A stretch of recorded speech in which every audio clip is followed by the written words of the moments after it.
जगमग जोता जागे धाम पर हो रही जय जयकार जी। जगमग जोता जागे धाम पर हो रही जय जयकार जी। जता राम जी री मोटी महिमा जाड़े जुग संसार जी। जता राम जी री मोटी महिमा जाड़े जुग संसार जी। जिला बड़ाना बलगाड़ी में जयते सरजीरो धाम जी। जिला बड़ाना बलगाड़ी में जयते सरजीरो धाम जी।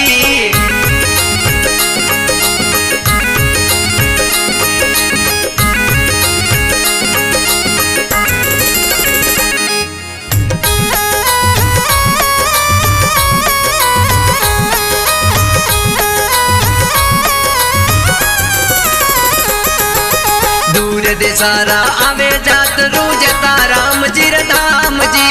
दूर देसारा आवे जात रूजता राम जी रे धाम